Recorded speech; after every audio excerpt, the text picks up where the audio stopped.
우리 서울 아산병원 노년내과 정희원 교수님 오랜만에 오셨습니다. 네, 안녕하세요. 고맙습니다. 정현입니다. 불러주셔서 감사드립니다. 와주셔서 고맙습니다. 네.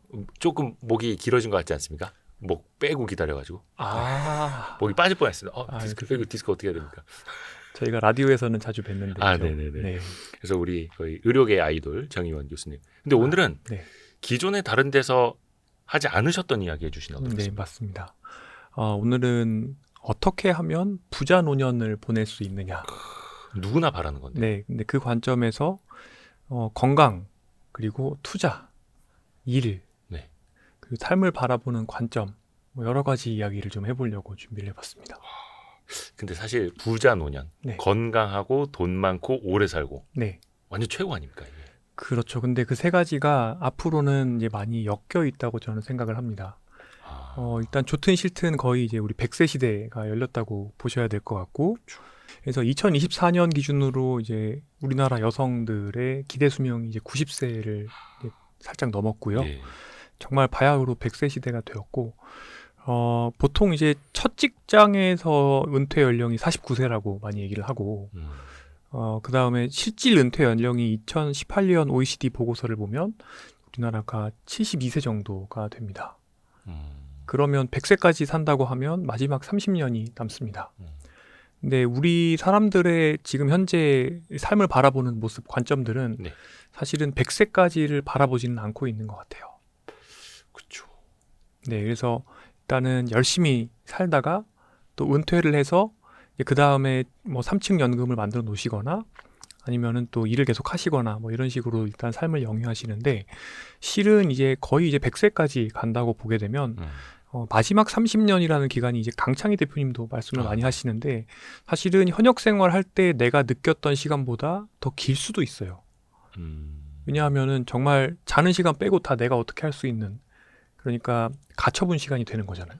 그러니까 젊을 때는 돈 쓸 시간도 없이 바쁜데 네. 나이가 들고 나서 은퇴하고 나서는 모든 시간이 돈이 필요한 시간이고요. 그렇죠.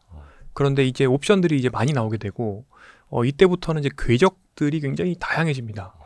아마 이제 주변에 이제 70대에서 80대 들어가시는 분들 보시면 70세가 넘어가면 그때부터는 일단은 건강도 천차만별이에요.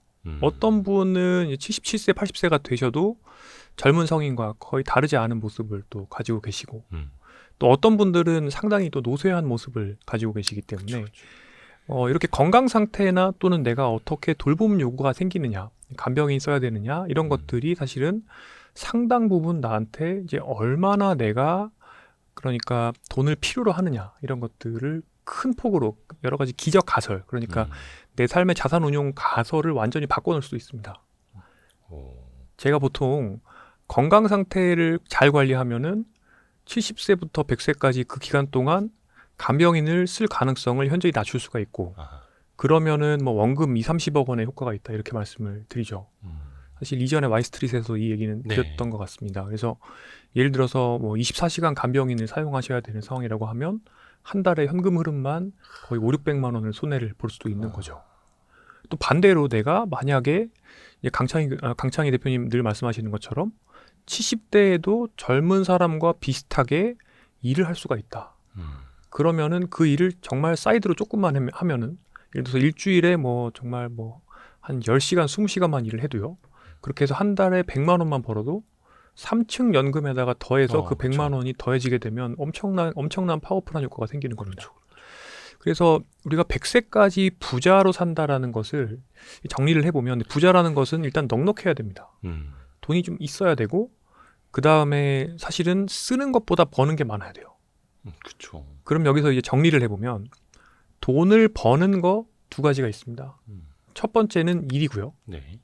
이 일을 이제 최대한 오래 할 수 있으면 나한테도 좋습니다. 그렇죠. 늘 말씀드리는 이제 신체 활동, 인지 활동, 사회 활동.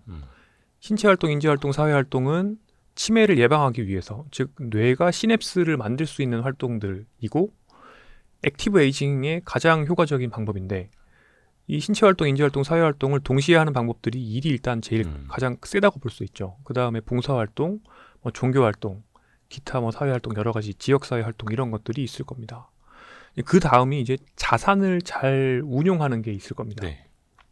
근데 저는 자산을 사실은 어떻게 생각하냐면 자산 운용이라는 거는 이제 돈을 막 뻥튀기 한다 보다는 사실은 이제 피아트 커런시 그러니까 지금은 이제 근본위 제도나 이런 것들이 아니라 그야말로 돈을 이제 찍어내지 않습니까? 그쵸. 그러다 보니까 통화량이 또 늘고 그래서 자산 인플레이션이 계속 생기게 되는데 또 실물의 인플레이션도 계속 생기게 되는데 이 인플레이션에 의해서 내가 모아놓았던 것에 가치가 소실되는 것을 막는 것이 일단은 첫 번째 목표가 되고 네. 그다음 두 번째는 가능하다면 이것을 통해서 또 현금 흐름까지 만들어낼 수 있으면 이제 금상첨화가 되는 거죠. 그래서 이 개념을 가지고 계시면은 사실은 이 개념만 제대로 가지고 계셔도 투자라는 것을 막 이렇게 도박, 경마 이런 것들과는 조금 다르게 생각을 할 수가 있을 겁니다. 오늘 이따가 이런 얘기를 저는 굉장히 자세하게 말씀을 또 드릴 생각이 있는데요.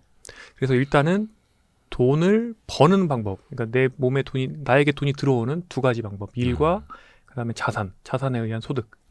그다음에 이거를 이제 늘려놔야 되는 거죠. 반대로 돈 나갈 구석을 줄여야 됩니다. 네. 돈 나갈 구석 줄이는 거는 첫 번째는 가장 중요한 게 건강입니다. 앞으로는. 이제부터는 사실은 이제 의정 갈등도 많은 분들이 보고 계시겠지만 정말 앞으로의 우리나라에서 가장 비쌀 것은 아마 첫 번째가 돌봄 서비스와 간병, 두 번째는 이제 의료 서비스일 것 같습니다. 사실은 인구 구조의 특성도 그렇고 예를 들어서 제가 계산을 해보거나 또는 한국은행이 계산한 걸 보면 2040년대가 되면 간병 서비스가 필요한 분들이 지금 이제 한 100만 명 초반대 계신데 이분들이 한 300만 명 정도로 증가가 되게 되고 근데 2040년대에는 생산 가능 연령 인구라고 하는 그 인구가 2천만 대 후반 정도로 많이 줄어듭니다. 그쵸. 그렇게 되기 때문에 한마디로 우리나라가 지금은 이제 쌓아놓은 걸 가지고 사실은 뭐 여러 가지 장교양보험이나 또는 건보를 운영을 하는데 그때가 되면 이것도 사실은 젊은 사람들이 일해서 낸 걸 가지고 굴려야 되는 상황이 옵니다. 이제 그러다 보면은 일하는 사람은 적고 서비스가 필요한 사람은 많고 그러다 보면 더 많은 부분들은 사실은 민간에서 알아서 해결해야 되는 상황이 올 수가 있는 거죠. 그러니까 지금처럼 이제 치매 걸리고 조금 기능 떨어지면은 다 장기요양 4등급 나와서 정부 지원 80% 해서 간병인 쓰시고 이런 것들이 언제까지 될지 모른다는 겁니다. 지금이니까 가능하고. 지금이니까 가능한 거고 점점 더 이런 것들 서비스를 받기가 까다로워질 가능성이 있고 또 사실은 장기요양보험 등급 4등급 받으시면 간병인 3시간 쓰시는 거예요. 그러면 지금 80대 분들이 주로 이렇게 4등급 받으시는데 그분들 자제분들은 이제 베이비부머 세대분들이고 그러면 보통 한 4분, 5분 이렇게 자녀 세대가 있으세요. 그러면 간병인 3시간 오고 나머지 시간은 자녀분들이 도움을 주거나 아니면 노노 간병하시거나 뭐 이렇게 하시는 건데 지금 이제 50대, 60대 분들이 20년 뒤에 간병 서비스가 필요하신 상황이 되시면 자제분들 숫자가 적죠. 그리고 공공부문의 재정도 약해져 있고. 그렇죠. 그렇기 때문에 결국에는 내가 돈을 내야 되는 상황이 되거나 아니면은 상당히 힘든 상황이 될 수 있다는 거죠. 그래서 일단 돌봄 요구가 굉장히 중요한 거고 그 다음에 또 의료 이용. 지금 뭐 사실은 의료 개혁이 또 의료 민영화하는 게 아니냐 이런 또 괴담들 많이 있는데요. 물론 사실관계는 사실은 그건 알 수가 없지만 근데 어찌 되었든 간에 이제 의료가 점점 더 수요는 증가가 되고요. 고령화 때문에요. 의료 공급량은 무한정 늘릴 수는 또 없는 상황이거든요. 그렇죠. 그렇기 때문에 아마 앞으로는 사실 다른 선진국들이 어찌 보면은 투티어제 그러니까 이제 공공 영역에서 정부가 돈을 대주는 의료 서비스가 있고 어느 정도 그 다음에 조금 더 빠르게 또는 최신 기술을 또는 프리미엄 서비스를 누리기 위해서는 개인 돈을 더 내는 이미 지금 실손보험 가지신 분들이 그런 식으로 서비스를 받고 계신데 예를 들어 최신의 보험이 안 되는 항암 치료를 받기 위해서는 실손보험이 있는 분들은 그나마 좀 가능하신데 개인 돈으로 내기는 굉장히 어려운. 그래서 다소간 이제 의료가 민간의 영역으로 들어오게 되면 이제 그럼 또 의료 비용도 내가 아프게 되면 굉장히 많이 들어갑니다. 근데 또 시대의 흐름상 그렇게 갈 수밖에 없고 더더욱이 내가 스스로 개인적으로 준비를 더 잘 해놔야 된다는 거. 그래서 저는 항상 건강이 결국에는 우리가 노년기에 부자로 보내는데 너무너무 중요하다고 말씀을 드리는 거고요. 건강해야 의료 비용과 돌봄 비용이 덜 들고 플러스 내가 일도 할 수 있고 일을 하게 되면 그 현금 흐름 차이는 엄청난 것이고 또 일을 하는 과정에서 사실은 신체 인지 사회 활동이 되기 때문에 또 건강 관리는 자동으로 되는 거예요. 건강 관리를 안 해놨다가 나중에 나이 들어서 골골대고 네. 남은 한 30년 동안 2, 30억 써버리고 네. 그게 아니라 건강이 준비되어 있으면 그 네. 돈을 안 써도 되고 네. 일도 할 수 있고 네. 건강하게 더 지낼 수 있고 그러면 매우 이제 유복한 삶을 살 수가 있죠. 그 다음에 마지막으로 돈 나갈 구멍이 이건 사실 전 젊은 분들한테 말씀드리고 싶은 건데 네. 이 소비입니다. 젊을 때부터. 네. 국민 이전 개정을 보면 우리 인생에서의 흑자 시기가 나옵니다. 그 27세에서 61세 뭐 이렇게 보통 되어 있는데 네. 최근 데이터가 그렇게 되어 있고 아마 또 업데이트가 아마 조만간 될 겁니다. 그래서 아마 조금 더 우리가 흑자 기간을 유지하는 기간은 아마 위쪽으로 좀 더 늘어날 가능성들은 있어 보이는데요. 아무튼 한 30년 가량을 우리가 흑자 인생을 살게 됩니다. 그 기간 동안 이제 세금도 내고 여러 가지 공공 분야의 이런 이전 소득도 이제 우리가 부담을 하게 되는 거고 근데 그 흑자 기간 동안 사실은 내가 번 돈을 슬기롭게 활용을 해서 네. 그것을 자산으로 또 슬기롭게 쌓아서 노년기에 가져가서 그 다음에 노년기가 되었을 때는 그것을 이제 인출 계정으로 바꿔서 꺼내서 쓸 수 있게 이제 만들어 놔야 되는데 그렇죠. 대개는 이제 우리가 그래도 돈 좀 벌 때 그런 생각을 잘 못하죠. 영원할 것 같죠. 네. 그런 소득이. 물론 이제 요즘에는 또 경기가 안 좋아지니까 요노 세대라고 다시 얘기를 하시면서 젊은 분들이 이제 옛날처럼 낭비적인 소비는 하지 않는다는 이야기는 나오지만 그럼에도 불구하고 이제 인간 심리라는 게 사실은 내가 언제까지 흑자를 볼 수 있을지에 대해서 좀 과신하는 면이 있고 이제 그러다 보니까 뭐 예를 들어서 뭐 인스타그램이나 이런 SNS에 올리기 위한 용도의 보여주기식 소비를 한다거나 뭐 예를 들어서 최근에 보면 뭐 굉장히 비싼 특급 호텔 케이크가 뭐 잘 팔린다거나 이런 것들 보게 되면 여전히 이제 그런 생각들을 이제 많이 하시는 것 같고 그래서 일단은 있을 때 건강도 잘 지켜놔야 나중이 되었을 때 내가 힘들지 않을 수 있고 내가 돈을 벌 때 그 돈도 잘 지켜놓고 자산으로 만들어 놓고 그걸 나중에 도움을 받을 수 있게 해놓는 게 굉장히 중요한데 이제 이렇게 생각을 하시는 분들이 별로 없고 그래서 결국에 지금 제가 4가지를 말씀드렸거든요. 네. 일, 자산 2가지를 이용해서 캐시플로우를 만들고 네. 그 다음에 건강, 그 다음에 소비 이 2가지를 통해서 캐시플로우가 날아가는 걸 줄이고 사실은 사서삼경에 보더라도 그러니까 나라가 부자가 되려면 돈을 쓰는 것보다 버는 게 많으면 된다. 뭐 이런 이야기들이 많이 나옵니다. 네. 이거는 뭐 사실은 2000년 전부터 인류가 당연히 알고 있는 거죠. 네.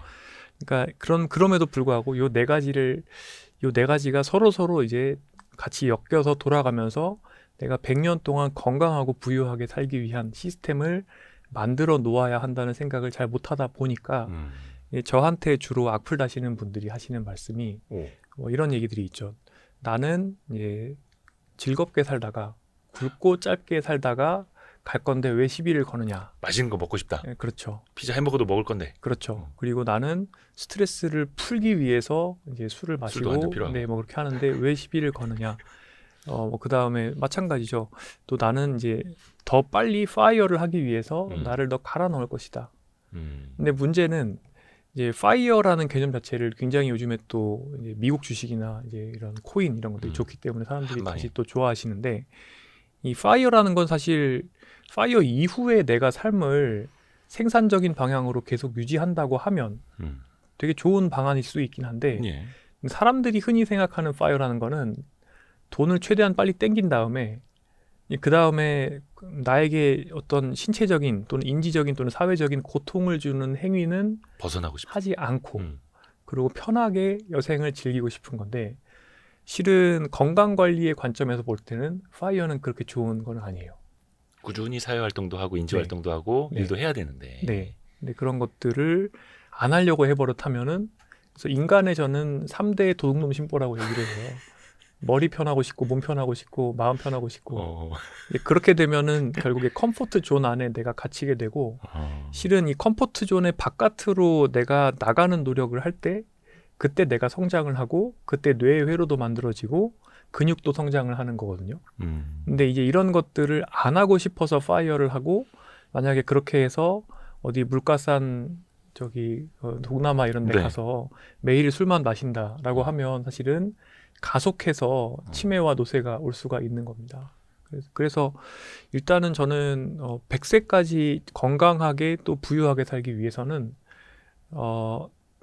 사실은 이게 송기령 님이 말씀하시는 호명사회와도 좀 비슷한 면이 있는 건데 내가 잘 할 수 있는 포트폴리오를 만들어 놓는 게 되게 중요한 것 같아요. 그쵸. 근데 잘 할 수 있으면서 동시에 즐겁게 할 수 있고 자기 효능감을 느낄 수 있고 돈도 되는 것들의 집합 그런 것들을 이제 만들게 되면 은퇴를 한 것도 아닌데 은퇴한 것처럼 윤택하고 여유로울 수가 있고 하지만 내가 잘하고 좋아하는 걸 하면 은퇴를 또 안 할 수가 있죠. 좋아하니까. 네. 그리고 그 과정에서 계속 도파민도 얻고 자기 개발도 할 수가 있는 상태가 되는 거거든요. 그래서 우리가 100년을 살면 이제는 평생 직장도 없고 그건 이제 다들 아실 겁니다. 그리고 평생 직업도 없고요. 뭐 예를 들어서 내과 의사의 수명도 뭐 10년도 안 남았다. 뭐 이런 얘기를 하시는 분들도 많이 있거든요.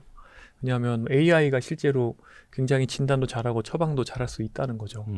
그래서 그렇다 보니까 결국에는 끊임없이 내가 적극적으로 인지 활동을 하고 또 어떤 것들이 재미있는지를 내가 파악하는 노력을 하고 거기에 대해서 시간을 써서 공부를 하고 그런 것들을 또 내가 트레이닝을 해보고 처음에는 이제 부캐로 있다가 올리는 거죠. 조금씩 해보다가. 네, 포트폴리오에서 우리가 이렇게 왜 처음에 정찰병 보낼 때 몇 개 사보잖아요. 그러니까 발만 담궈본다. 그렇죠. 발만 담궈보는 것처럼 좀 해보는 거죠. 그러다가 이게 조금씩 내가 이걸 더 잘하게 되면 좀씩 올라오는 비중이 커지는 거죠.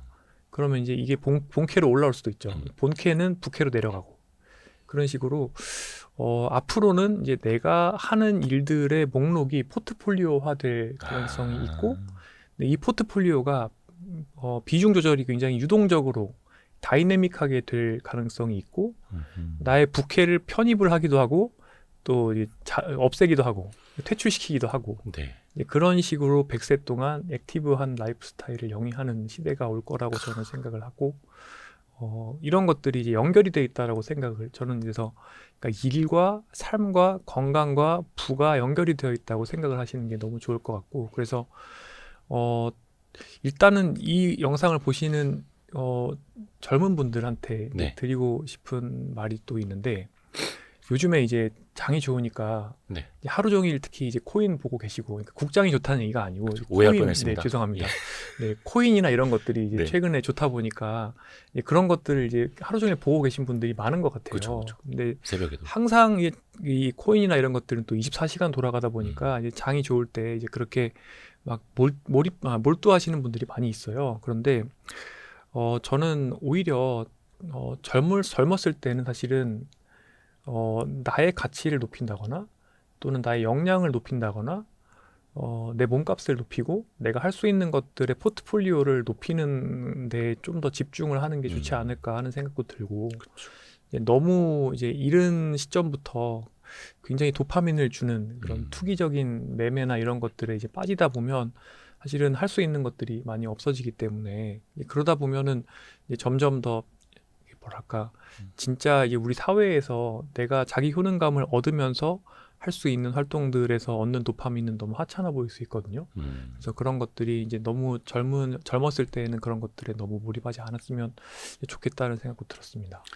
근데 사실은 이제 젊을 때 멀리 내다봐야 되는데 특히 이제 젊을 때는 뭐 아드레날린이라든지 좀 공격적인 호르몬이 많이 나와서 더 급진적이고 더 빠르고 빨리 끝낼 수 있는 과격한 거를 또 추구하게 되고 어렵죠 그게. 그래서 사실 제가 박사과정일 때 코인으로 비슷하게 대박 나셨어요? 대박은 나지 않았고요. 근데 저는 이제 어떻게 코인 매매를 했었냐면 사실은 아비트라지라는 걸 했었습니다.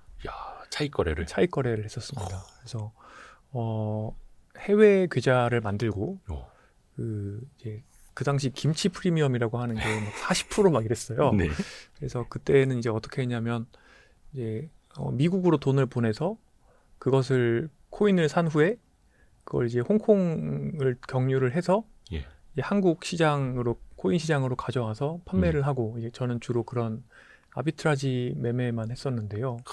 근데 아비트라지를 하다가 보니까 또 이 코인에 대한 이런 투기적인 또 일도 해보고 싶다는 생각이 들어서 정말 약간 발을 담가 봤는데 근데 굉장히 어떤 느낌이 들었냐면 이게 정말 너무 많은 이 아드레날린 말씀하신 도파민 이런 것들이 너무 심하고 그래서 이 주업에 상당한 지장을 준다는 것을 깨닫고 박사과정 시험을 좀 망치잖아요. 박사과정 시험은 그때는 이제 코스웍은 끝난 다음이어서 시험은 아니고 이제 주로 이제 논문 쓰고 이런 논문 써야 되는데 막 밤새 막 코인 보고 있고. 그렇죠. 그래서 이거는 아닌 것 같다. 물론 그때 이제 코인 시장이 이제 서서히 또 저무는 그때 여러 번 사이클이 있었는데 2017년, 18년 이때 안 좋아질 때 또 뭐 그런 김치 프리미엄도 좀 사라지면서 그래서 이제 저는 그때 이제 대부분의 이제 번 것을 한국 주식에 이제 넣게 되었고 어쨌든 지금까지 주로 이제 저는 한국 주식을 이제 하고 있습니다. 그러니까 중요한 거는 코인으로 많이 벌었다는 거. 많이 벌지는 않았습니다. 그러니까 일단 벌어서 이제 사실 정의원 교수님이 뭐 국내 투자도 또 많이 하시더라고요. 네. 또 왜 가치투자연구소 그 커뮤니티에서도 또 활동도 하시고 글도 많이 보시고 투자 쪽도 많습니다. 근데 투자 쪽도 공부를 또 많이 하시더라고요. 네, 그래서 오늘 사실 이제 오늘 본론은 뭐냐면 이제 정말 투자 얘기입니다.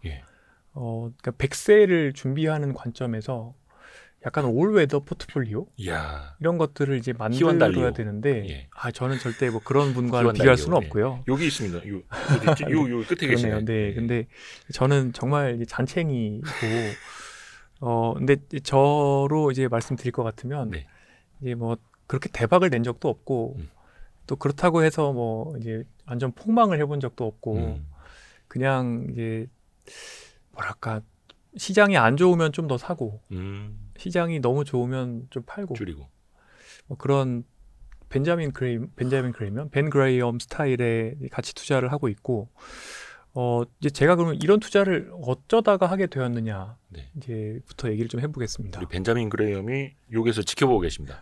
이 안에 형님들이 다 계십니다. 이 안에. 그러네요. 네. 제가 책 본 형님들이 다 계시네요. 코인을 일단은 물론 그 전에도 사실은 이제 한국 주식은 계속 관심이 있었고 사실은 뭐 ETF라든지 이런 것들은 계속 이제 가지고 있었는데 2017년에 그때 이 코인 버블 이제 그 당시에 이제 저는 많은 경험을 굉장히 짧게 그리고 임팩트 있게 했던 것 같아요. 그러니까 사람들의 심리, 군중의 심리, 그래서 이런 것들 경험을 많이 했고 확신이 들었던 건 뭐냐면 시장을 예측하기는 되게 어려운 것 같다. 너무 당연하지 않습니까? 그리고 모멘텀 투자 같은 것을 나는 하면 안 되겠다. 그러니까 저하고는 맞지 않는다는 걸 깨달았어요. 왜냐하면 그러니까 정말 막 그 눈치가 빠르고 감이 정말 좋아서 그런 모멘텀 투자로 막 이렇게 먹는 분들이 있잖아요. 이제 매사기 있는 사람이라고 하죠. 그렇죠. 네. 그래서 막 그 풋콜 같은 거로도 막 10,000%씩 버시고 하시는 분들이 있잖아요. 근데 저는 그거는 이제 아니라는 생각이 들었고 또 그렇게 하면은 일단은 본업에 지장을 준다는 생각이 들었습니다. 그래서 제가 잘 할 수 있는 거는 결국에는 굉장히 천천히 리밸런싱을 하는 스타일의 가치 투자가 좋을 것 같았고 공교롭게도 이제 저희 카이스트를 다녔는데 카이스트의 도서관에 이 경제 경영 서적이 쫙 꽂혀 있는 서가가 있었는데 거기에 되게 좋은 가치 투자와 관련된 책들이 하여튼 이루 말할 수 없이 많이 꽂혀 있었습니다. 김봉수 교수님이 카이스트 맞습니다. 지금 은퇴하셨습니다만. 네, 김봉수 교수님이 그때 현직으로 계실 때였죠. 김봉수 교수님한테 제가 여러 차례 섭외 요청을 드렸는데 방송은 안 하신다고 안 나오셨군요. 네. 혹시 아시면 좀 근데 저도 개인적으로 연락을 드려본 적이 없어서 너무 아쉽습니다. 보고 계셨으면 좋겠네요. 제가 학생일 때 찾아뵈었으면 좋았을 텐데요. 네, 그래서 일단은 책을 한 200~300권 정도 이렇게 쭉 읽어봤어요. 투자서를? 네, 투자서뿐만 아니라 뭐 경제 경영과 관련된 기본적인 이런 뭐 파생 상품의 작동 원리나 이런 것들. 그래서 책을 보면서 이때부터 뭐랄까 투자는 이렇게 해야 되는구나, 답이 있구나. 그러니까 건강에 대해서 답이 있잖아요. 제가 늘 말씀드리는 경박단소하게 또는 중용에 해당하게 잘 드시고 잘 주무시고 운동 적당히 하시고 술 담배 적당히 줄이시고 그리고 잠 말씀드렸군요. 그리고 스트레스 너무 많이 받지 말고 뭐 이런 것들 이제 하면은 사실은 기대 수명이 현저하게 증가되고 선순환이 생긴다. 이런 것들은 뭐 최근 담에 나와 있고 뭐 부처님도 얘기를 하는 건데 그러니까 2000년 전부터 인류가 알았던 건데 이 인간이 그걸 잘 못하는 거죠. 그렇죠. 본성상. 네, 인간의 본성이 결국에 문제가 되는 자꾸 거죠. 이제 맛있는 거, 자극적인 거 쫓듯이 매매, 투기, 단기 차익 이렇게 쫓아가게 되고. 맞습니다. 결국에 이제 불교에서 얘기하는 삼학이 있잖아요. 예. 계율이라는 게 결국에 라이프 스타일이죠. 라이프 스타일이 깨끗해지고 라이프 스타일 깨끗해지면은 뇌가 깨끗해지는데 그게 선정. 그 다음에 이 계율과 선정을 실천하기 위해서는 지혜, 인간의 원리를 좀 알아야 되거든요. 네. 그러니까 내가 스트레스를 풀려고 술을 와장창 먹으면은 결국에 스트레스가 많아지고 수면의 질이 나빠지면 다음날 술 더 먹게 되고. 그렇죠. 이렇게 나빠지는 사이클이 이제 불교에서 얘기하는 삼독이거든요. 탐욕, 분노, 무지.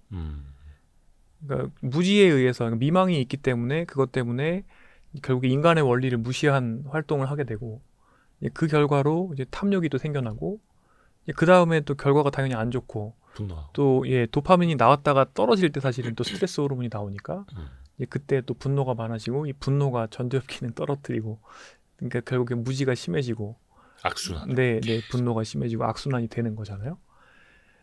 근데 그런 것랑 투자가 정말 너무 똑같다는 생각이 드는 거예요. 그래서 이거는 나는 되게 잘할 수 있겠다는 생각이 들었어요.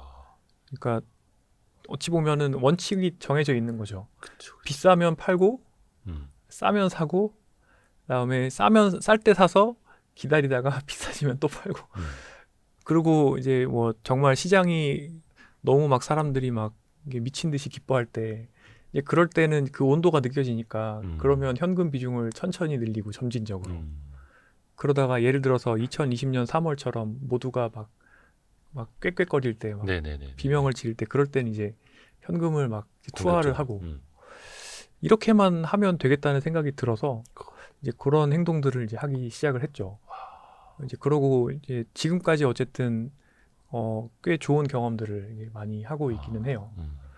근데 궁극적으로 그러면 투자를 제가 왜 하게 되었느냐를 생각을 해보면 이제 의과대학을 졸업하고 전공의 4년을 하다가 그러고 이제 박사과정을 하러 간 거죠.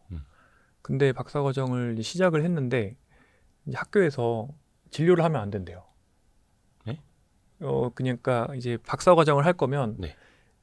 진료를 해서 돈을 벌면 안 된다는 거예요. 이건 학교의 룰이라는 거예요. 그래서 제가 들어간 이제 대학원에서 그렇게 정해놨더라고요.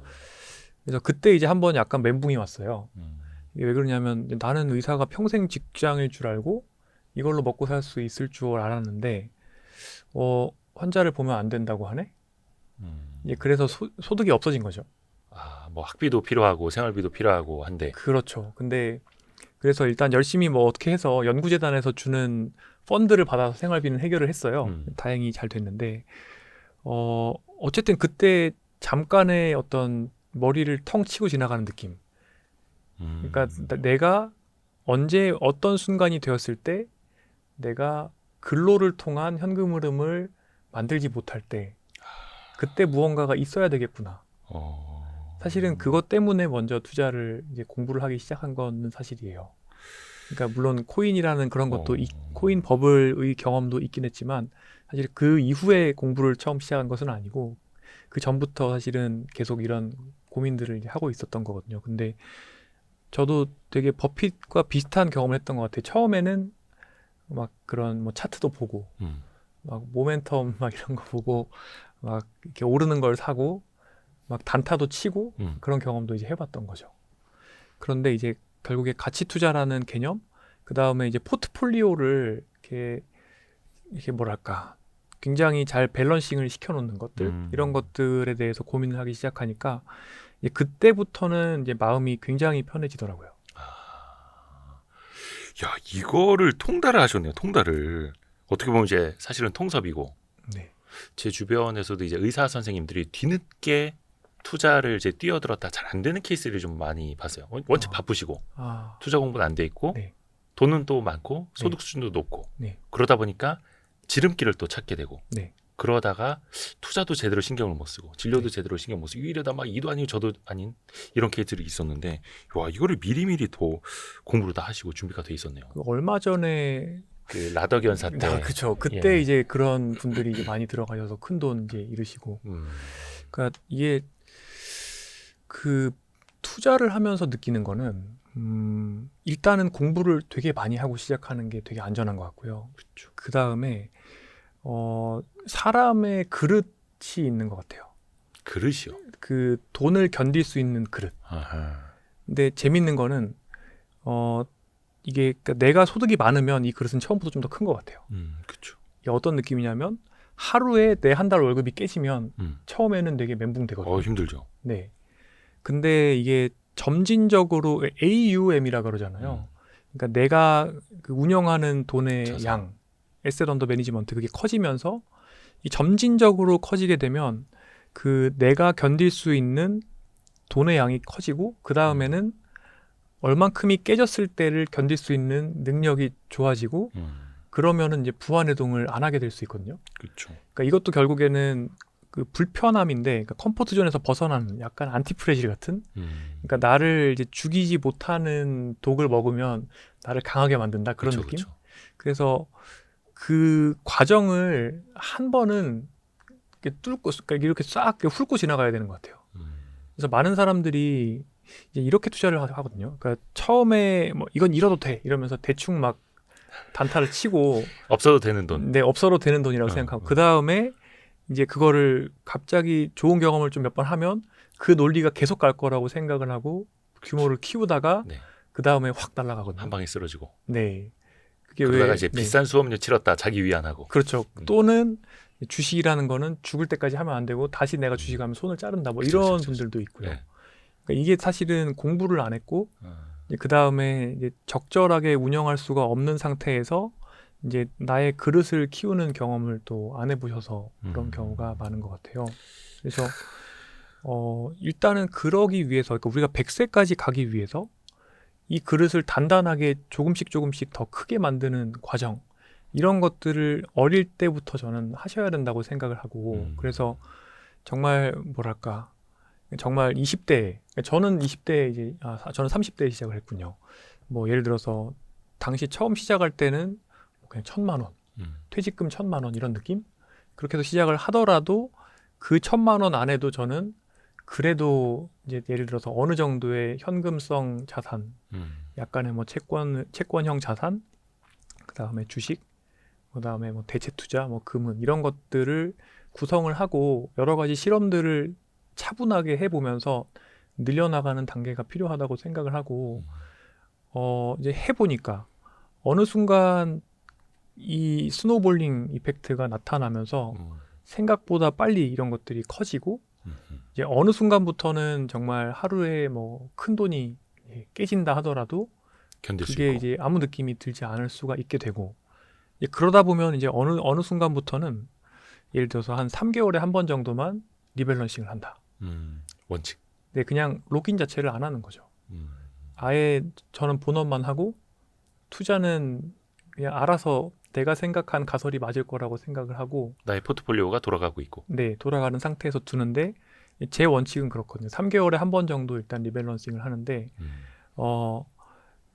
정말 그 모두가 비명을 지르는 특정한 날들이 있잖아요. 네. 막 갑자기 코스피가 2% 이상 빠진다거나 뭐 그게 이제 지상파 메인 뉴스에 나올 때. 네, 그렇죠. 이제 네. 그럴 때는 이제 뭔가 들어가서 뭔가를 더 주워 담거나 이런 일들을 하고 그 다음에 모두가 굉장히 기뻐하면서 예를 들어서 뭐 내년에도 이렇게 잘 될 거다 이런 얘기가 나오고 막 뭐 모두가 삼성전자를 사야 한다고 외치고 있을 때 이제 이럴 때는 이제 서서히 나올 준비라고. 서서히 이제 나오는 거죠. 뭐 정확히 거의 워런 버핏이 이야기한 거랑 네. 일맥상통합니다.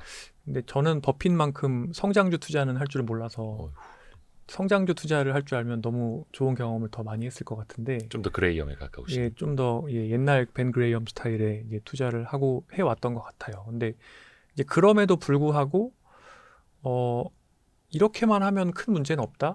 이런 것들을 이제 그동안 그러고 보니까 얼추 한 저도 10년 정도 이제 한 것 같은데 그리고 그렇게 하면서 그래도 뭐 그러니까 저희 연배에서는 이제 그래도 적지는 않은 자산을 이루기는 되었고 생각해 보면 이제 저는 전문의로 진료를 한 지가 얼마 안 돼서 그러니까 공부를 되게 오래 했기 때문에 사실은 이제 의사를 해서 번 돈은 별로 없고 제가 만든 자산은 대부분 다 투자로? 사실은 투자로 이제 와. 만든 거기는 한데요. 근데 이런 느낌?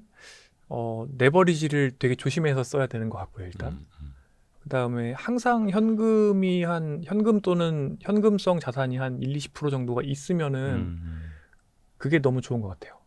그래서 이제 뭐 약간 무용담 같은 건데 뭐 이런 이야기를 하는 게 약간 부끄럽긴 하지만 제가 생각했을 때 가장 잘 결정했던 투자 의사 결정은 저는 2020년 3월 셋째 주 목요일에 그때 제가 가진 전 재산이 다 주식 롱이었어요.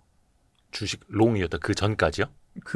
그날 딱 그러니까 제가 가지고 있던 모든 현금을 다 투하했는데 그때 다 투하를 했다고. 다 투하해서 그 목요일 장 마쳤을 때 저한테 돈이 한 푼도 없었어요. 그때가 코스피가 1,400포인트 때까지 네, 갔을 때잖아요. 그때 와, 완전. 그 주에 제가 가진 모든 돈을 다 투하했거든요. 와. 그리고 거기서 더 내려가면 이제 마이너스 통장을 이제 신용대출을 해서 네. 더 투하를 하겠다는 생각으로 딱 그날 했는데 그 다음 날부터 이제 장대 양봉이 나오기 시작하더라고요. 그래서 그런 느낌 정도. 근데 그런 행동을 하려고 하면 그러니까 레버리지가 없어야 돼요. 그렇죠. 평소에 현금도 평소에 있었어야 레버리지, 되고. 네.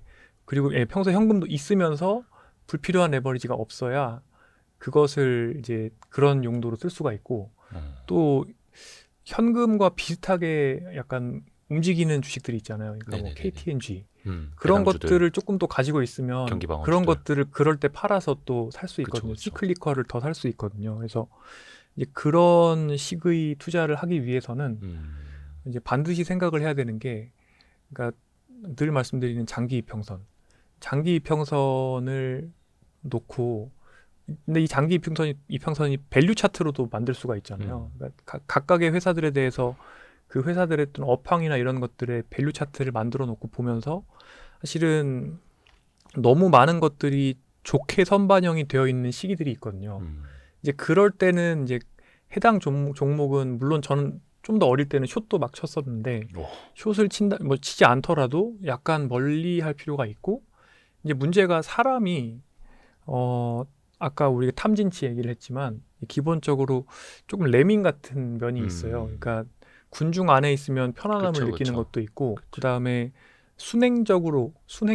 역행적이 아니라 이렇게 오르는 방향으로 투자를 할 때 편안함을 느끼는 것들이 많이 있는데 이제 그러다 보니까 뭐 예를 들어서 최근에 이제 작년이죠. 2023년 2차 전지 이런 것들 굉장히 많이 올라왔을 때 이럴 때 또 그런 것들에 이제 올라타시는 분들이 많은데 근데 이제 그런 것들을 조금 주의하고 그다음에 그럴 때 오히려 현금을 조금 마련을 했다가 이 현금을 이제 안 좋을 때 열심히 투하를 하는 이제 그런 또 용기가 필요한 것 같아요. 근데 그러려면 이게 또 제가 늘 말씀드리는 게 건강 관리를 할 때도 사람들이 너무너무 뭐 매일 뭐 아침에 렌티를 먹어야 되는 게 아니냐, 매일 똑같은 운동을 해야 되는 게 아니냐, 뭐 술은 한 방울도 먹으면 안 되는 거 아니냐.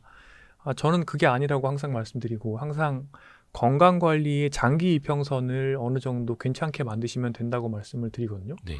어떤 날은 오르는 날도 있고 어떤 날 깨지는 날도 있을 수 있고 술도 어떤 날 먹을 수 있고 어떤 날은 고기를 왕창 먹을 수 있는 건데 전반적인 장기 이평선이 결국엔 중용을 향하기만 하면은 그 결과로 건강 상태가 좋아질 수가 있고 실제로 백세인들 보면은 매일 똑같은 것만 먹는 분들보다 이렇게 변동성이 있는 분들이 더 많단 말이에요. 자연스럽게 즐겁게 하는 것들이 중요한데 근데 우리가 이제 투자를 할 때도 보면 굉장히 단기적인 시각에서 보면서 예를 들어서 새로운 논리가 나온다 그러죠. 네네네. 어떤 버블이 끼게 되면 이 새로운 논리가 나올 때 이 방향으로 계속 갈 거다. 그쵸. 뭐 예를 들어서 몇 년 전에는 이제 코로나 때였나요? 니켈이 엄청나게 오른 적이 있었고 그쵸. 막 그때 영국에서 막 거래를 닫고 막 이랬었잖아요. 그때도 막 보면은 시장에서는 니켈이 더 가는 논리가 막 엄청 많이 있었어요. 근데 사실은 지금 이게 줌아웃을 해서 몇 년 뒤를 보면은 다 내려오거든요. 그래서 켄 피셔가 그랬어요. 되게 옛날 책이었던 것 같은데 네. 인간이 또는 시장이 선반영하고 기억하는 게 18개월까지밖에 안 된다. 최대 24개월. 그러니까 24개월 뒤에 지구가 멸망한다 하더라도 사실은 시장은 24개월 전까지밖에 모르기 때문에 그 이유를 선반영 못 하는데 제가 봤을 때는 인간도 그런 것 같아요. 여러 가지 생각을 해봤는데 이걸 근거는 논문으로 못 찾았는데 그 인간이 일단은 애를 잉태해서 뱃속에 10개월 가지고 있고 그 다음에 1년 동안은 사실은 굉장히 잘 키워야 되거든요. 네. 그래서 그 정도의 어떤 시간 지평, 타임 호라이즌을 가지게 된 것 같아요. 본능적으로. 이거는 뭐 논문을 찾은 건 아니에요. 그냥 저도 그러니까 캠피셔도 왜 그렇게 얘기했는지를 저도 모르겠는데, 예전에 캠피셔 책 중에 그 되게 중요한 뭐 그동안 주식시장에서 중요했던 차트들 모아놓은 책들이 있었어요. 네. 그 책을 제가 도서관에서 빌려본 적이 있는데 그 책에 그런 내용들이 많이 나와요. 그러니까 버블이 꼈을 때 이 버블이 이렇게 갔다가 다 없어지고 이런 것들이 대부분 다 한 18개월. 그리고 논리들을 보면 다들 굉장히 생각보다 단기적이라는 거죠. 그렇죠. 인간의 인지 구조상. 네, 인지 구조상. 그러다 보니까 우리가 버블이 생겨서 포모가 생기고 남들의 뒤처질 게 두렵고, 그러다가 이제 그 군중에 이제 내가 영합을 하게 되면서 마음이 편하다가 그러다가 깨지면은 사실은 이제 막 80%씩 빠지잖아요.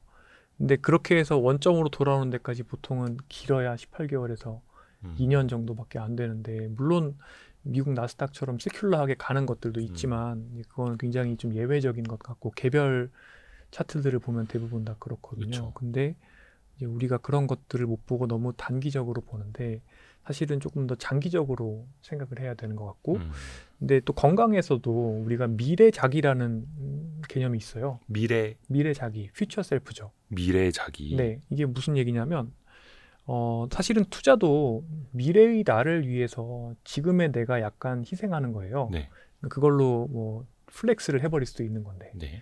근데 건강 관리도 마찬가지거든요. 내가 운동을 하거나 당장은 좀 불편한 거잖아요. 또는 내 맛있는 거 좀 덜 먹고. 결국에는 미래의 나를 위해서 지금의 내가 약간 불편을 감수하는 건데, 실험들을 실제로 해보게 되면 2년이 넘어가게 되면 2년 뒤의 미래, 2년보다 더 미래의 시점에 나는 거의 남처럼 취급을 한대요. 그러니까 그 먼 미래의 남을 위해서 본능적으로 내가 시간과 돈과 노력을 쓸 생각을 사람은 안 하도록 본능적으로 설계가 돼 있나 봐요. 이런 것들이 이제 심리 실험에서 존재를 하더라고요. 그래서 노후 대비는 더 안 되고.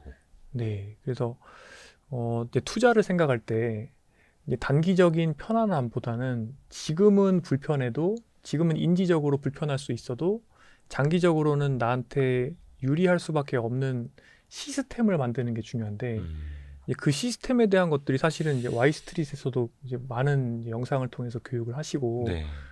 답을 다 알고 있는 그쵸? 거거든요. 결국에 아까도 말씀드렸지만 오버 레버리지 하지 말고, 그 다음에 버블에 올라타지 말고, 뇌동매매 하지 말고, 적당한 유동성을 보유하고 포트폴리오 잘 분산해 놓고 이렇게 하면 되는 건데, 이제 이렇게 시스템을 만드는 노력을 마치 건강 포트폴리오를 만드는 노력을 하듯이 조금 더 어릴 때부터 하는 습관을 들이시는 게 저는 너무 중요할 것 같고, 그러니까 어찌 보면 우리나라의, 저는 오늘 주식시장 얘기도 조금 하고 싶었거든요. 우리나라 주식시장이라는 게 오늘이 1월 3일 금요일입니다. 네. 네. 오늘 시장은 좀 재밌었죠. 오늘 오후 1시 47분인가요? 네, 갑자기 이제 그러니까 윤석열 대통령을 이제 체포하러 공수처가 갔는데, 체포한다고 하니까 막 주가 엄청 오르다가 체포 못하고 철수한다고 하니까 뚝 상승폭을 좀 반납하는. 근데 이제 우리나라 주식시장 자체가 예를 들어서 어쩌면은 이제 물론 미국도 굉장히 버블이 많이 끼고 스캠 같은 회사들도 많지만, 이제 우리나라가 그동안 사람들이 제가 지금 말씀드린 개념을 가지고 투자를 했을 때 어찌 보면 좋은 경험을 하기가 어려운 형태의 또 어떤 시장의 원리 이런 것들이 좀 있지 않았나 하는 생각도 있어요. 얼마 전에 남산주성님께서 나오셔서 이제 우리나라 주식시장의 또 이상한 점들에 대해서 많이 또 그렇죠. 울분을 토하고 가셨는데요. 기업의 대주주와 경영진들. 네, 근데 저도 사실 PBR 0.2 이런 회사들 막 많이 보유하고 있는데 아직도 많이 가지고 있거든요. 근데 이게 뭐 사실 제가 봤을 때는 저기 있는 정말 땅 하나만 팔아도 이거 뭐 그냥 회사 시총의 몇 배가 나올 것 같은데 막 엄청 찍어 누르는 그런 것들도 많고, 그리고 막 회사를 이상하게 쪼개가지고 막 상장을 막 엔솔처럼 막 하지를 않나.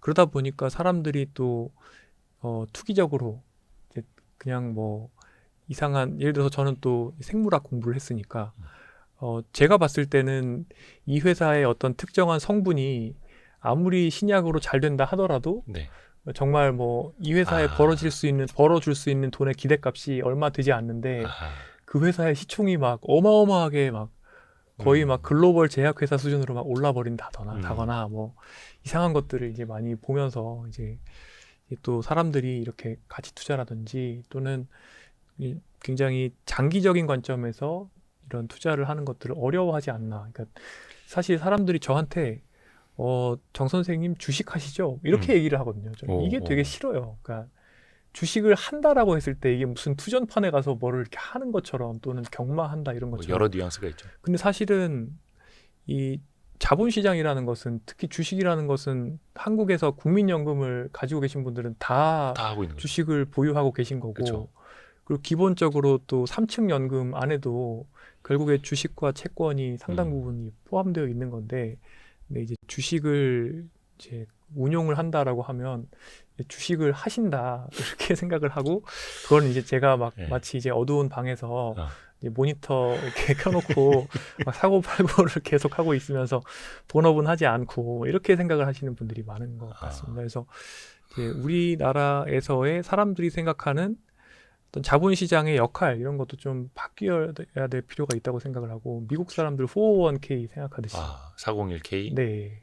퇴직연금이죠. 네, 그렇게 당연히 이런 것들을 주식시장에 대한 익스포저를 노출을 내가 가지고 있으면서 결국에 해당 국가의 자본시장의 성장의 업사이드 위로 올라가는 부분들을 내가 은퇴할 때까지 또는 그 이후에 계속 누릴 수 있는 시스템이 되어야 하는 건데 이제 우리나라는 또 그런 분위기가 아니다 보니까 그래서 사실 또 요즘에 보면은 한국 사람들이 뭐 계좌를 이민을 간다.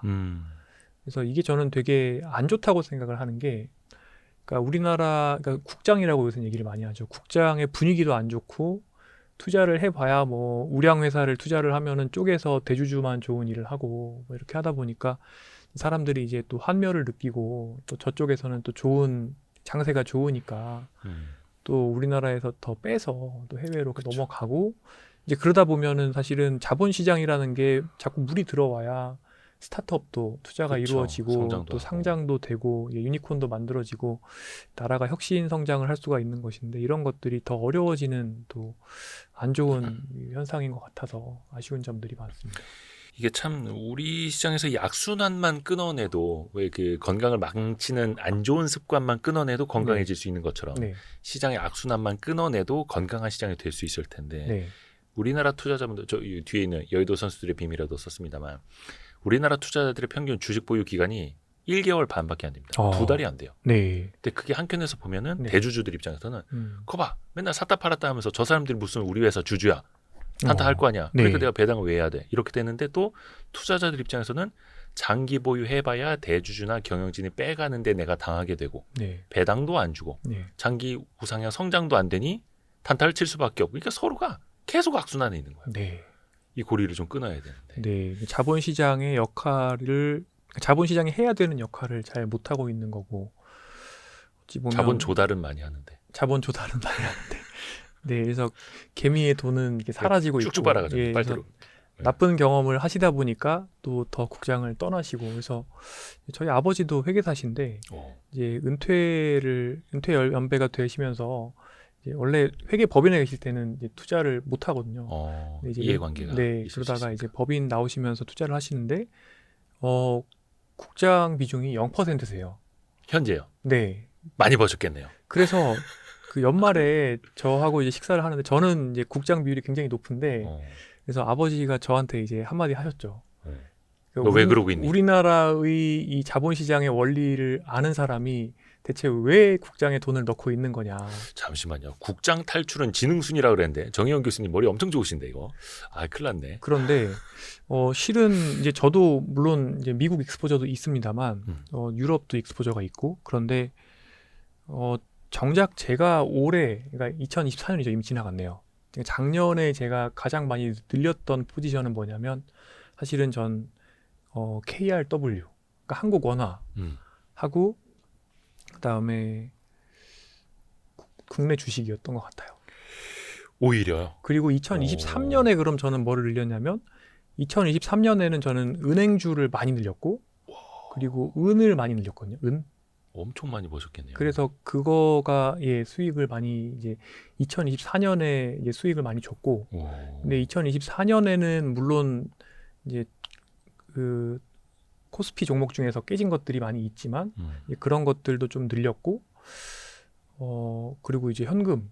저는 사실은 항상 이제 그 벤 그레이엄 시계, 그러니까 어떤 한쪽 방향으로 모멘텀이 너무 가면, 극단적으로 가면 결국에는 그게 영원히 지속되기는 어렵다는 생각을 어느 정도는 해요. 그래서 지금은 물론 이제 한국의 펀디멘탈이 안 좋아진다는 건 뭐 매크로하게 봤을 때 사실 우리나라가 2021년만 하더라도 우리나라는 정말 놀랍게도 중국의 업사이드와 미국의 업사이드를 동시에 누리고 있었던 상황이었고, 이제 그러다가 중국이 안 좋아지면서 동시에 미국의 업사이드도 누리기가 어렵고, 정작 우리는 미국의 공장지어서 그 안에서 팔아야 되는 상황이 됐고, 그래서 지금 양쪽으로 안 좋은 상황인데, 그럼에도 불구하고 2024년이 우리나라가 수출을 역대급으로 했고요. 그리고 펀디멘탈로 봤을 때는 지금은 사실 금융위기 수준의 환율인데, 저는 이거는 우리가 일본처럼 막 정말 어마어마하게 돈을 찍어낸 것도 아니고, 그냥 우리나라는 계속해서 그냥 잘 일을 하고 있다고 저는 생각을 하는데, 다만 이 사람들이 우리나라가 앞으로 안 좋을 것에 대한 여러 가지 기대, 이런 것들이 지금 선반영이 충분히 되었다고 생각을 해서, 그래서 저는 오히려 그러니까 지금은 저는 그러니까 원화 포지션을 조금 늘려도 되지 않을까 이렇게 생각을 하는, 다만 저는 절대 전문가가 아니고 그냥 방구석 아마추어 투자자이기 때문에 이제 그냥 제 이제 망상인 거죠. 그래서 여기서 과연 1,500원, 1,600원, 1,700원 이렇게 이게 이 모멘텀이 시큘러 트렌드, 장기 트렌드로 바뀌어서 계속 갈 수가 있을까? 그거는 정말 저는 어렵겠다는 생각이 드는 거죠. 근데 저는 이제 옛날 신문 보는 걸 좋아하고요. 그 예전에 이게 왜 데이비드 드레먼의 이제 역발상 투자인가? 그런 데를 봐도 이제 미디어나 이런 것들이 되게 중요한 어떤, 그러니까 반대 매매의 근거가 되죠. 그렇죠, 그렇죠. 근데 항상 보면 이제 되게 안 좋을 때, 그러니까 더 이상 나빠지기 어려울 때 가장 이 우울한 예측들을 많이 하는 것 같고, 그 다음에 가장 좋아서 더 이상 좋아지기가 어려울 때 가장 환상적인 예측들을 하는 것 같고, 새로운 논리가 탄생을 하는 것 같아요. 그죠, 항상 그 방향으로. 네. 그게 영원할 것 같으니까. 네, 그때는. 네. 그리고 그래서 그 방향으로, 실은 가격이라는 것은 포지션에 의해서 만들어지는 거잖아요. 그러니까 예를 들어서 뭐 KRW 원화가 가치가 가장 낮다는 것은 결국에 낮은 방향으로 지금 포지션이 가장 많이 있기 때문에, 낮아지는 방향으로 포지션이 많기 때문이고, 또 어찌 보면 플로우도, 흐름도 많기 때문인 거잖아요. 근데 이런 것들이 여기서 더 극단화되지 못하고 조금이라도 나아지는 징조가 보인다라고 하면 와르르 반대 방향으로 무너질 수가 있는 정도로 저는 이렇게 고무줄이 늘어나듯이 극단까지 와 있다. 네, 늘어나 있다는 생각이 들거든요.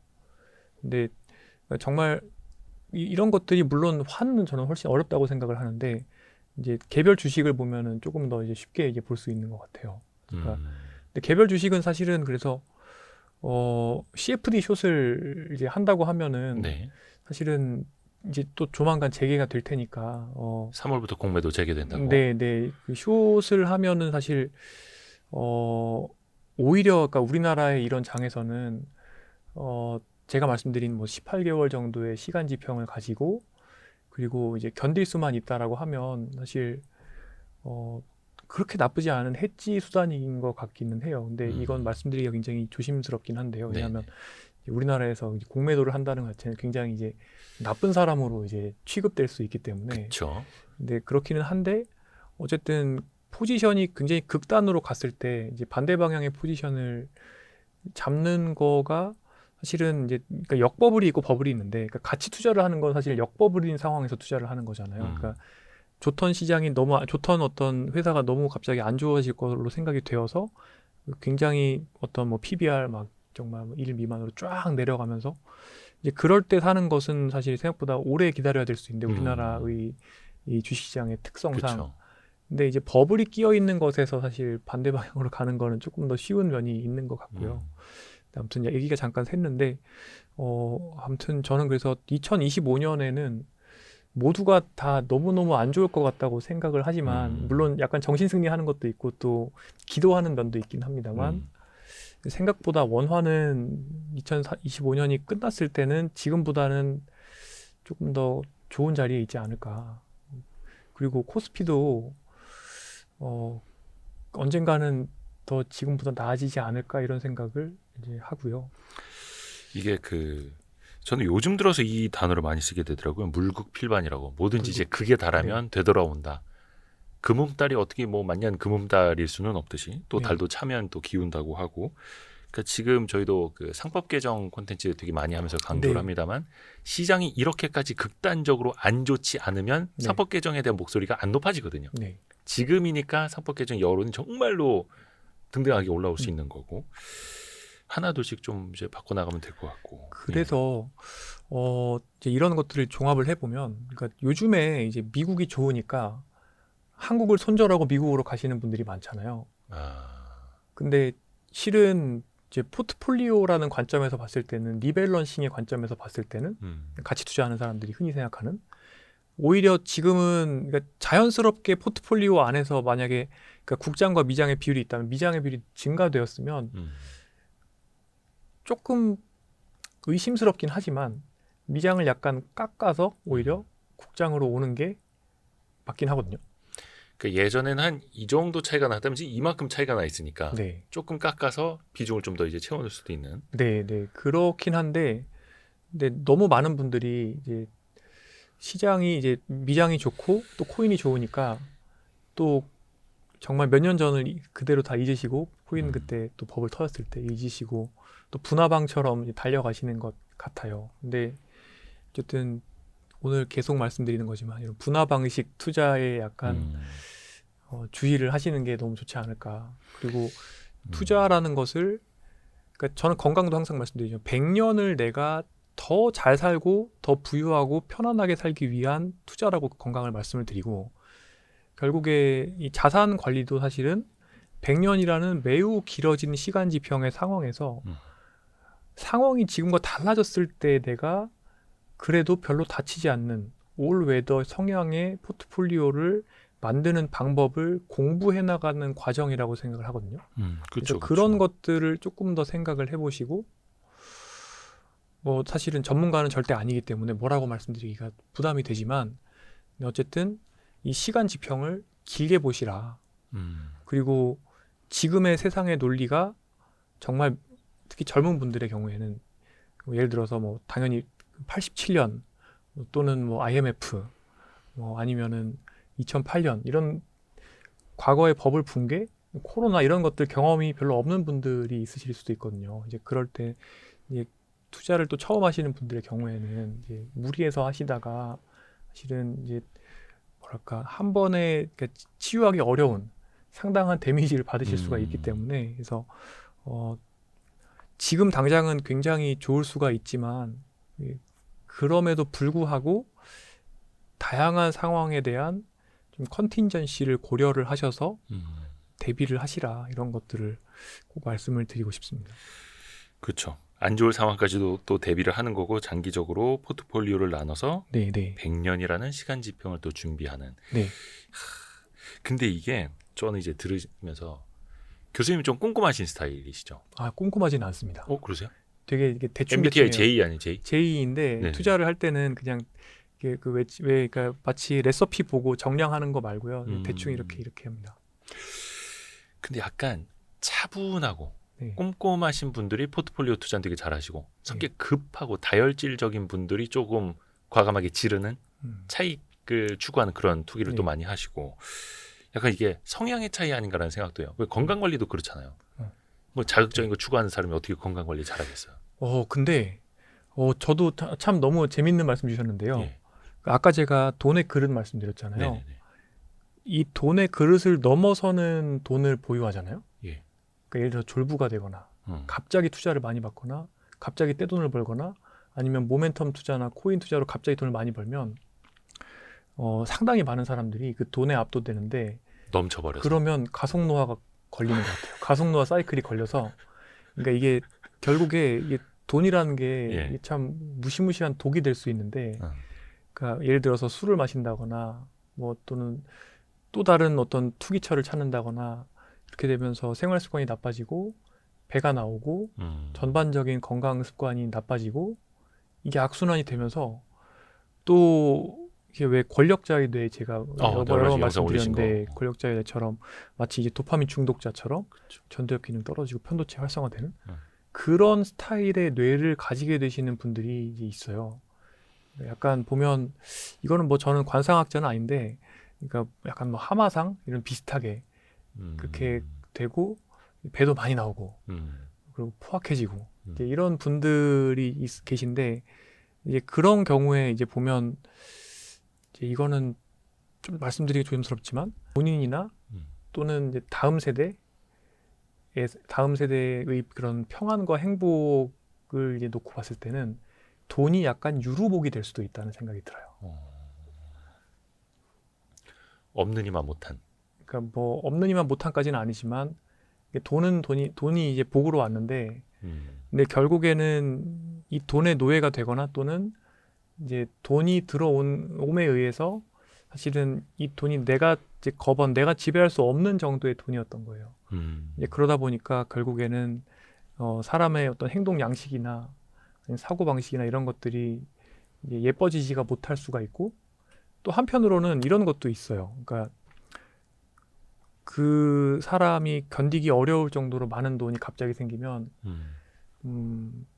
예를 들어서 상속의 문제라든지 뭐 기타 여러 가지 그런 문제들 때문에 이제 그 돌아가시는 과정도 좀 편치 않으실 수가 있는 것 같고, 말년에 온 가족이 싸우고 있고. 네, 그래서 일단은 저는 그래서 돈의 그릇을, 그러니까 일부러 전 그런 표현을 쓰거든요. 일부러 약간 찬물을 끼얹는다.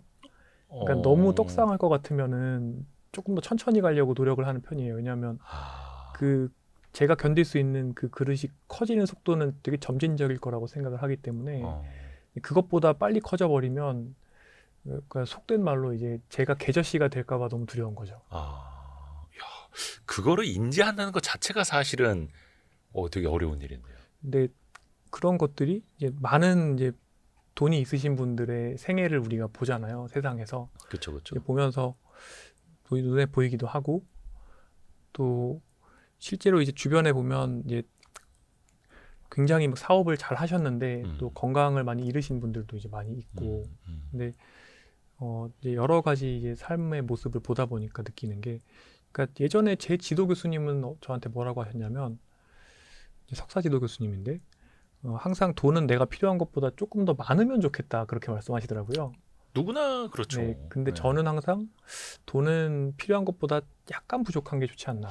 그래요? 약간 부족하게 있어서, 그래서 삶을 경박단소하게 살면 그 경박단소한 삶 자체가 사실은 라이프 스타일을 건강하게 만들어줄 수 있고, 그리고 탐진치가 아니라 오히려 개정회의 사이클, 그러니까 선정되어 있고 마음이 차분해져 있고 생활 습관이 더 좋아지고 이게 계속 선순환이 될 수 있는 거죠.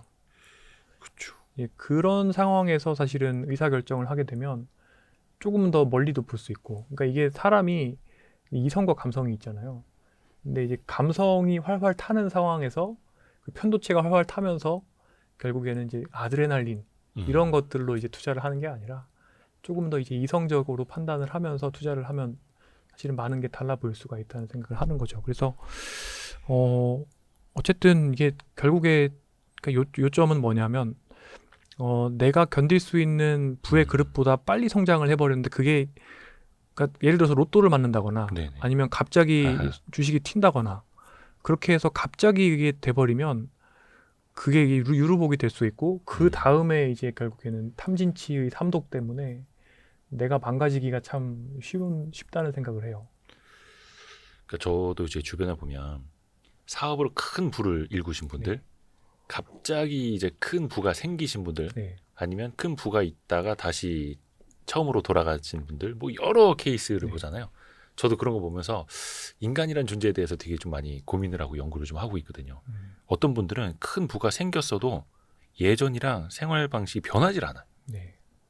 어떤 분들은 너무 빨리 변해버리고 뭐 약간 이제 뭐 하고 다니시는 거 보면 이제 금방 티가 나지 않습니까? 네. 또 어떤 분들은 그 모든 걸 다 한 바퀴 다 겪어보시고 아 결국은 다 부질없더라. 슈퍼카 몇 대씩 있어도 매일 룸사롱 다니고 그래도 부질없더라. 다시 또 돌아오시는 분들도 네. 계시고 일단 그걸 한번 겪어보기는 해야 돼. 겪어보시는 것도. 근데 어쨌든 그래서 우리가 결국에 투자를 왜 하느냐. 다시 돌아가 생각을 해보면 결국에는 투자는 100년을 부유하고 편안하게 사는데 도움을 주기 위한 하나의 디서플린? 디서플린이니까 그런 거죠. 태권도 같은 거. 그러니까 어떤 자기 수양 같은 거고. 그렇게 접근을 저는 해보시면 너무 좋을 것 같아요. 그렇죠. 그렇게 하면은 한순간에 크게 뭐 무리를 한다거나 욕심을 부린다거나 돈이 생겨도 또 과한 욕심을 더 부린다거나 그러지는 않을 텐데 이게 그래서 본인의 그릇이 얼마나 준비가 되어 있느냐 또 중요하고 본인의 그릇에 대해서 아마 스스로 나를 생각해보는 분들이 또 많지는 않겠죠. 그걸 또 한 번씩은 또 해봐야 될 테고. 그러니까 예를 들어서 시장이 안 좋은 날에 이거는 근데 시장이 안 좋은 날에 계좌를 보면 어떤 느낌이 드는지를 보면 알 수 있는데 예를 들어서 그러니까 주식 포트폴리오가 뭐 10억 원이었다. 그러면 1% 빠지면은 1,000만 원이 빠지는 거잖아요. 그러면 이제 그 1,000만 원이 이제 그 술을 먹고 싶게 만드느냐, 아니면은 아무런 생각이 들지 않느냐의 차이 아닐까요? 아니면 더 열심히 일하느냐? 더 열심히 일하느냐? 그걸 아닌가? 그거를 이렇게 보상하기 위해서요? 그죠. 내가 1,000만 원 잃었으니까.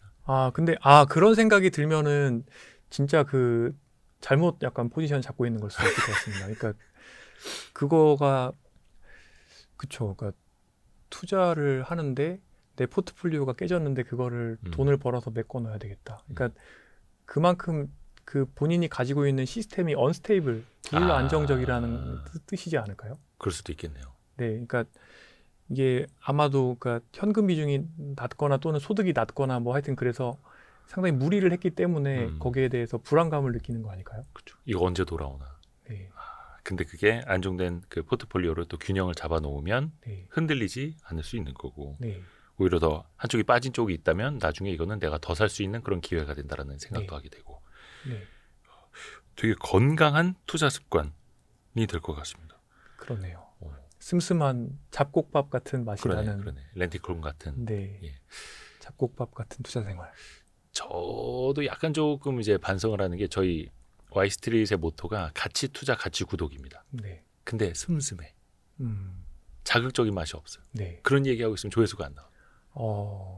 그래서 결국은 약간 이제 렌틸콩에다가 막 이렇게 초장 비벼서 먹어야 되고 불닭 소스 넣어야 되고. 그죠.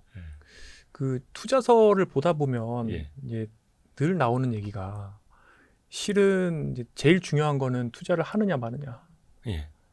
그 다음에 포트폴리오를 어떻게 나누느냐. 특히 이제 크게 봤을 때 주식을 롱을 얼마나 잡느냐. 나머지는 이제 현금인 거잖아요. 그 다음이 이제 뭐 국가나 섹터, 그리고 이제 그 다음이 이제 개별 주식이나 타이밍, 이런 것들은 이제 결국에 장기적으로 봤을 때의 나의 성과에는 큰 의미가 없다는 게 정설이잖아요.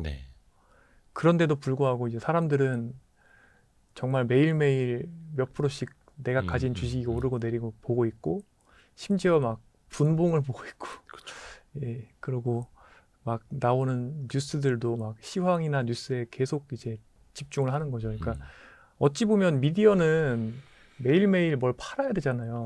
뉴스를 팔아야 되고. 그러다 보니까 그런 것들을 계속 생산할 수밖에 없을 것 같긴 해요. 근데 실은 뭐 정말 가치 투자를 한다고 봤을 때는 가치 차트, 밸류 차트 이런 것들은 요새 그 HTS 같은 데서 그냥 쉽게 잘 나오죠. 만들 수가 있고, 그리고 뭐 정말 주요 기업들의 뭐 애널리스트 리포트만 좀 몇 개 보면 되는 거고, 그렇게 막 계속 뭐 쳐다보고 할 것도 없다는 생각이 들거든요. 그러니까 이거를 이제 나심 탈레브는 보통 생목의 오류 이렇게 얘기를 하는 것 같아요. 생목의 오류가 뭐냐면 이제 그린 럼바 펄리시라는 건데, 그러니까 우리가 목재 있잖아요. 목재 선물 투기를 하는 데 있어서 그 목재의 색깔이 녹색인 거를 알 필요가 없다는 거죠. 그러니까 이제 그 니콜라스 나심 탈렙의 책에 보면 나오는데 이제 그 생목을 그러니까 그 생목이라는 게 이제 정말 신선한 그 나무, 네. 그린 럼바 신선한 나무를 이제 매매하는 시장인데 이제 이 트레이더가 이제 이걸 녹색으로 칠한 나무로 오해를 했다는 건데 이제 그럼에도 불구하고 그 트레이더는 시장에서 살아남는데 아무런 문제가 없다는 거예요. 아하. 그러니까 결국에 이게 뭐냐면 실제로 중요한 것과 세상의 사람들이 계속 얘기하는 거랑은 별로 상관이 없을 수가 있는 거죠. 그러니까 저도 막 어떨 때 그런 생각을 하냐면 이제 분자생물학을 대학원에서 공부했으니까. 예. 근데 예를 들어서 이런 거 있어요. 비만을 우리가 치료하겠다. 그럼 제일 중요한 게 일단은 식사, 그 다음에 운동, 그 다음엔 정말 매크로한 스케일의 여러 가지 대사와 연관된 약물 이런 것들을 사용해 볼 수가 있는 건데, 근데 막 정말 특정 유전형의 쥐에서 아주 미미한 정도의 어떤 대사의 변화를 가지고 올 수 있고, 그래서 특정 조건에서 예를 들어서 그 쥐가 뭐 이 약물을 쓰면은 뭐 살이 빠진다. 그래서 이걸 가지고 이제 예를 들어서 회사를 만들어서 이 회사는 이제 비만을 정복할 겁니다라고 얘기하면 네. 사실은 이거는 생목의 오류인 거죠. 그러니까 사실 별로 안 중요한 거죠. 그러니까 그걸 이제 영어로 렐레번트하지 않다. 그러니까 사실 별로 중요하지 않은 거고 어찌 보면 진짜 이 비만의 전체 뭐 어트리뷰션 비만에 기여하는 것이 100이 있다고 하면 한 0.1 정도 될까? 그런데 거기에 대해서 막 사람들은 엄청 투자를 하는 열광하죠. 네, 그런 것들이 이제 일종의 생목의 오류라고 볼 수 있는데 근데 어쨌든 그 시장에는 참 많은 그런 생목의 오류와 연관되어 있는 노이즈가 많고 이제 그런 것들 때문에 사람들이 굳이 안 봐도 될 미디어를 많이 소비를 죄송합니다. 와이스트릿에는 그런 거는 별로 없는 것 같습니다. 저희 좀 너무 슴슴하게 해서 또 걱정이기도 한데. 네. 그런 게 있고 굳이 그러다 보니까 또 쓸데없이 안 해도 되는 매매도 많이 하고. 그렇죠, 맞아요. 네. 사람들은 그 스토리를 좋아하는 것 같아요. 네. 내러티브. 네. 왜 인간은 이제 상상력이 네. 있는 동물이다 보니까 이게 얼마만큼 커질 거야, 네. 세상을 바꿀 거야. 네. 그럼 거기에 이제 뭐 없는 자본 있는 자본 다 투입을 하게 되고 네. 맹신을 하게 되고 기도를 하게 되고. 네. 그게 또 어려운 거죠. 네, 우리가 그러니까 이성과 감성이 있으면 이성은 숫자를 보는 거고, 근데 제가 건강에 대해서 말씀드릴 때도 항상 그 얘기를 해요. 내러티브가 너무 강하기 때문에, 그러니까 예를 들어서 뭐 이 YG 부스터에 대한 비판은 절대 아닙니다. 네네네. 그건 아니지만 특정 무슨 예를 들어서 뭐 무슨 영양제를 먹으면 뭐 예를 들어서 피부가 엄청 좋아진다. 근데 예를 들어서 그런 거를 막 100명을 그 영양제를 먹이면 아마 정규분포로 거의 중앙값은 거의 널 이펙트 효과가 없다고 이제 나올 가능성이 높죠. 식품이니까. 그런데 이제 정말 특정 뭐 한 명 효과를 본 사람의 사례를 막 가져다가 지어냈을 수도 있죠. 그런 얘기를 이제 하거나 아니면 비포 애프터 사진을 기묘하게 찍어서 요새는 뭐 그런 거 불법이 되었지만 다이어트 막 이런 거. 네, 그렇게 해서 막 이제 사람들한테 보여주면 사람들이 혹하죠. 굉장히 혹하죠. 근데 그러면 그런 혹해 있는 분들한테 이제 실제로 해당 영양 성분에 대해서 임상 연구를 했더니 실제로 효과가 유의하게 없었다, 유의하지가 않았다 이런 것들을 이제 보여드리면 별로 안 좋아하시죠. 그렇죠. 그러니까 된다고 해야 되는데. 네, 그러니까 고객분들도 그러니까 실제로 이제 일반 대중분들한테 얘기를 했을 때는 이런 숫자를 얘기했을 때는 사실은 입력이 잘 안 돼요. 맞아요. 어려워요. 네, 그러니까 직관적이질 않아. 네, 그래서 그래도 어쨌든 간에 나는 그거를 먹고 효과를 볼 수 있지 않겠느냐 이렇게 생각을 하시는 거죠. 그리고 그러니까 어찌 보면 전문가들은 숫자를 보는 게 훈련이 되어 있지만 대개의 경우에는 이제 훈련이 되어 있지 않다 보니까 뭐 예를 들어서 뭐 특정 이제 2차 전지 관련된 뭐 회사 같은 경우에 굉장히 밸류가 이제 익스텐션이 돼 있어도 그러니까 많이 이제 올라가 있어도 이제 이런 것들에 대해서 이제 정말 말씀하신 대로 어떤 새로운 논리나 내러티브가 결국엔 이겨버리는 거죠. 그렇죠. 그 저희도 이번에 이거 와이즈 부스터라고 하는 그 건강기능식품 준비하면서 많이 배웠는데, 그래서 도움이 된다가 아니라 이런 효과가 있다가 아니라 도움을 줄 수 있음. 도움을 줄 수 있습니다. 이거고 네. 어떤 사례를 중심으로 광고하는 것도 안 되는 거고. 네. 그렇습니다. 네. 근데 그 사람들은 또 그런데 혹하고. 네. 그래서 또 너무 슴슴하게 하면 네. 안 팔리고. 네, 잘 되시기를 진심으로 바라겠습니다. 고맙습니다. 우리가 네. 잃어버린 뭐 10년이 앞으로 되지 않을까 이렇게 걱정하시는 분들이 좀 있잖아요. 대한민국이. 예. 사실 제가 뭐 한국 시장이 뭐 올해는 좋을 것 같다 이렇게 말씀을 드렸지만, 근데 저는 사실 걱정되는 게 그동안 우리나라가 쌓아온 부의 양이 되게 적어요.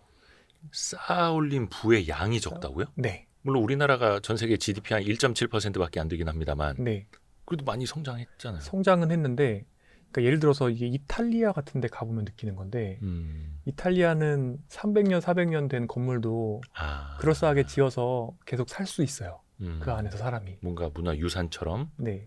예. 그리고 그러니까 모아놓은 게 되게 많아요. 그런 개념으로. 근데 일본을 가봐도 일본은 50년 전에 지은 아파트에도 사람이 살 수 있고, 그리고 일본이 선진국으로서 그 경제를 영위했던 기간이 수십 년이 되잖아요. 네.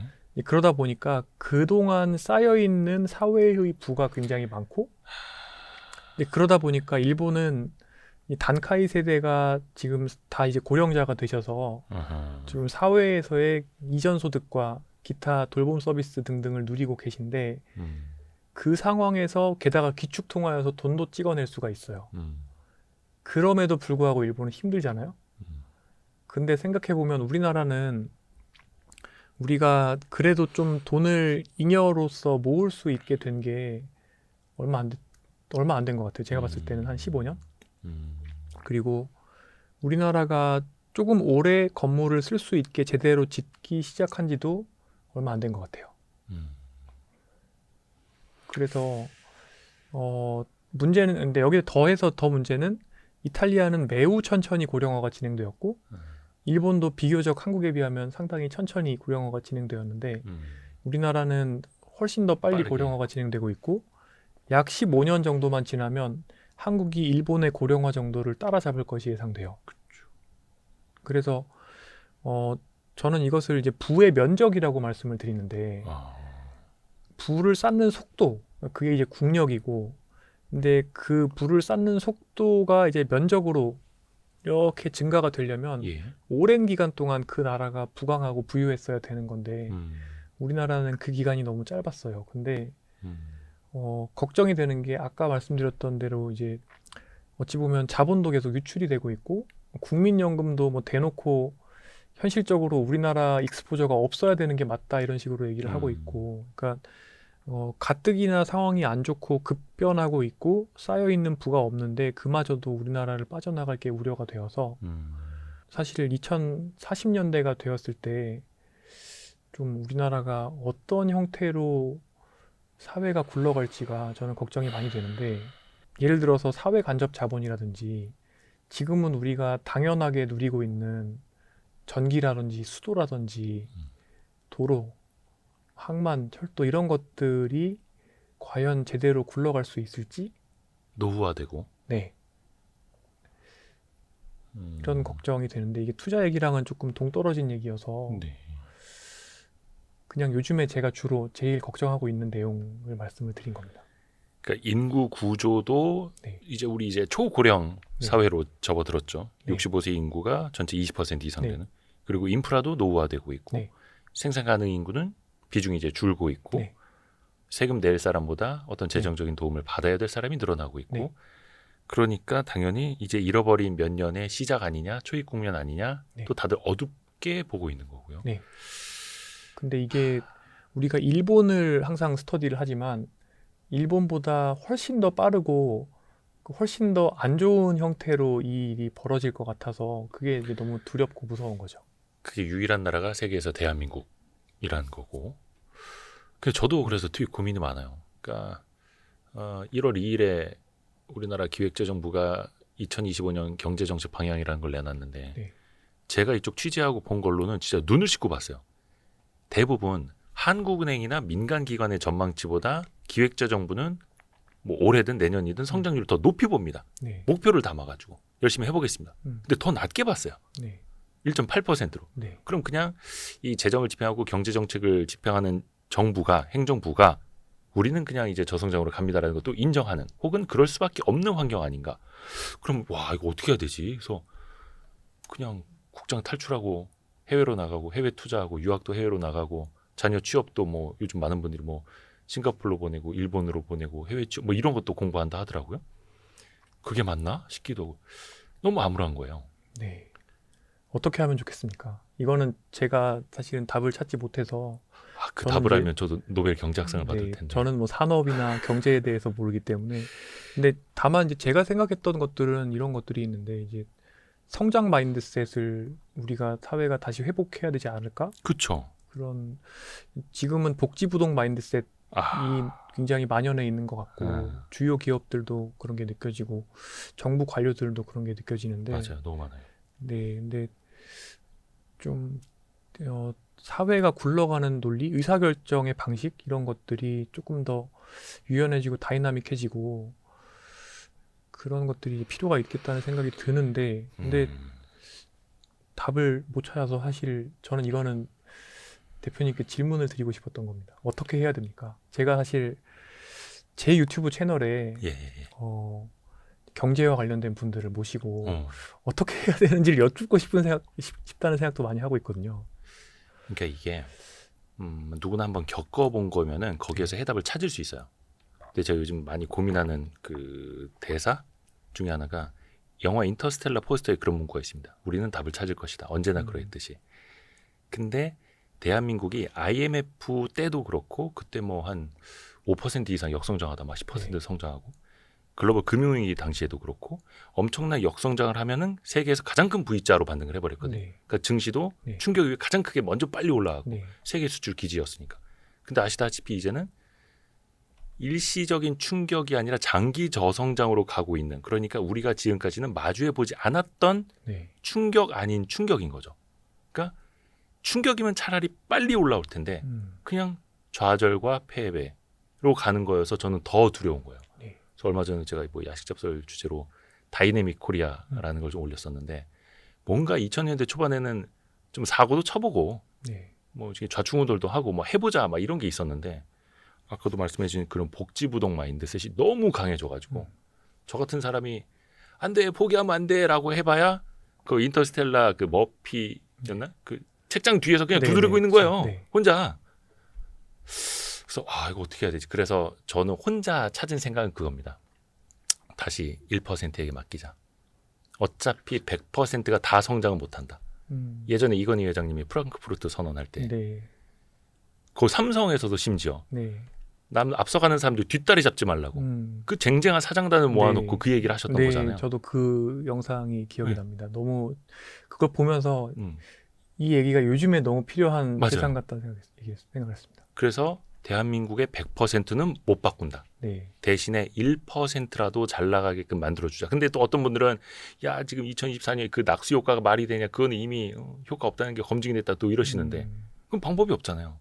근데 대신에 그들이 혁신 기업을 만들도록 하고 고용이 좀 늘어나게 하고 이 땅에 투자를 또 할 수 있게 하고 투자를 또 유치할 수 있게 하고 뭐 물론 좀 막연한 생각입니다. 근데 아무튼 저도 한국은 답을 찾을 거라고는 생각을 하는데 그리고 지금 이 와중에도 한국 주식 롱을 열심히 늘리고 있고 그렇긴 하지만요. 바이어스가 있습니다. 약간 좀 편향이 있습니다. 네, 교수님이. 저는 편향이 있습니다. 한국에 대한 또 애정이 있고요. 아무튼 이게 장기 추세를 어떻게 우리가 하여튼 극복을 하고 이 실은 정말 요술 같은 일이 필요하거든요. 지금 봤을 때 아까 처음에 제가 말씀드렸던 것처럼 300만 명 정도가 장기 요양 서비스가 필요할 거로 생각이 되고 생산 가능 연령은 2,700만 명.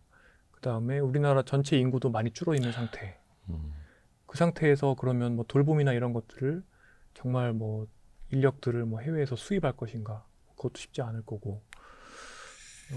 정말 아무리 봐도 이 굉장히 매크로한 규모의 변화가 일어나고 있는데 여기에 대해서 사실 아무도 대비를 안 하고 있는 것 같고요. 그러니까 말씀하신 것처럼 마술이 아니라 요술이 필요한 시대잖아요. 네, 지금은 요술이 있어야만이 되는 상황이 됐습니다. 아니 지지난 국회 때도 그렇고 지난 국회 때도 그렇고 국민연금 개편안 논의만 하다가 결국은 완성을 못하는 게 그거 아닙니까? 답이 안 나오니까. 누구도 만족시킬 수 없고 모두가 불만만 가질 수밖에 없고 답은 안 나오니 이거 뭐 요술공주 민키의 요술방망이가 필요한 것 같은 근데 미국이 이건 약간 좀 또 다른 얘기인데 포커스에서 나간 얘기인데 네네. 딴소리인데요.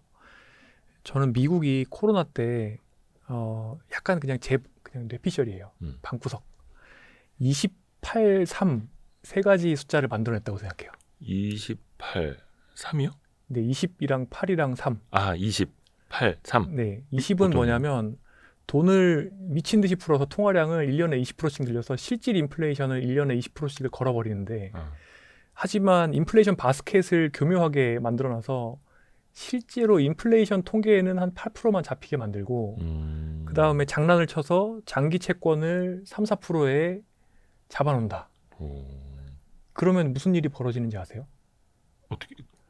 28, 3, 이 논리가 나오면 실질 인플레이션을 자산 포함해서 1년에 20%를 거는데 근데 지금 장기 채권을 3%를 만들어 놓으면 3, 4%를 만들면 시너리지 이펙트가 16%가 나오잖아요. 네.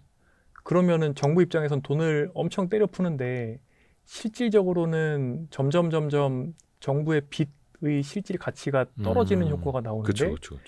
그런데 그러니까 겉보기에는 굉장히 잘 성장하는 것처럼 보이고 이게 왜 그러냐면은 실질 인플레이션을 20을 만들고 뭐 예를 들어 CPI를 8%를 만들면 정말 근데 극단적인 말도 안 되는 계산이에요. 근데 그러면 그 갭이 12%잖아요. 네네네. 그 말인즉슨 그냥 가만히 그러니까 0% 성장을 해도 28, 3의 세계에서는 인플레이션을 보정을 하면 12%가 성장하는 게 나오잖아요. 그렇게 한 다음에 이 인플레이션을 이제 왜 그 부의 분수 개념 아세요 혹시? 이렇게 부가 이렇게 미국에서부터 해서 유럽으로 구라파로 한국, 일본으로 이렇게 떨어진다라고 그 책을 뭐 낙수효과처럼. 예, 제목이 무슨 책인지 기억이 안 나는데 부의 분수라는 개념을 하여튼 얘기하는 네, 사람이 있거든요.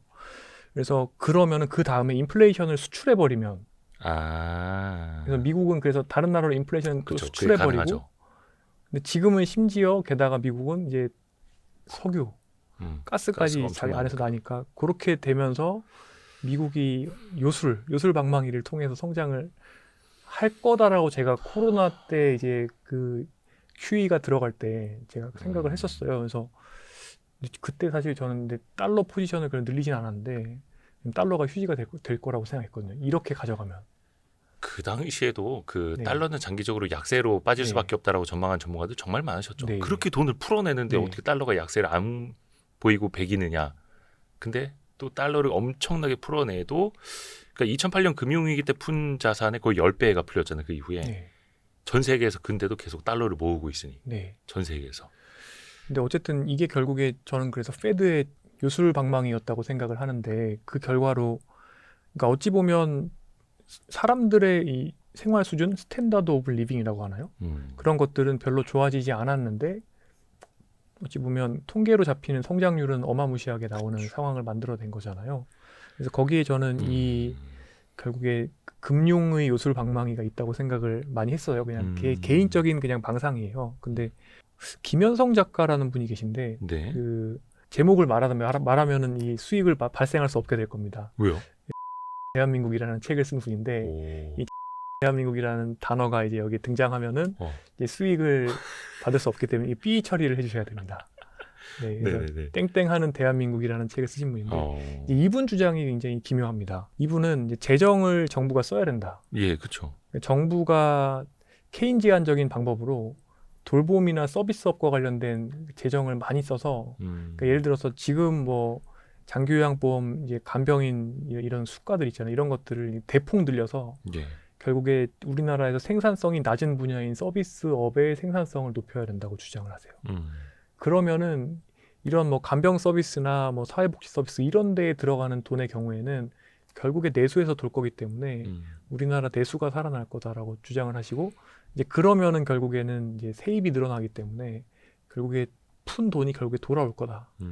그러면서 우리가 지금은 이제 특히 대기업만 생산성이 높은데 가장 생산성이 낮은 서비스업이 생산성을 확보하고 우리나라의 산업 구조를 개편하기 위해 정부가 돈을 좀 써야 된다는 주장을 하세요. 그래서 일본처럼 우리가 기축통화국은 아니지만 재정을 잘 활용하면 요술방망이도 가능할 수 있을 거다 이런 얘기를 하시더라고요.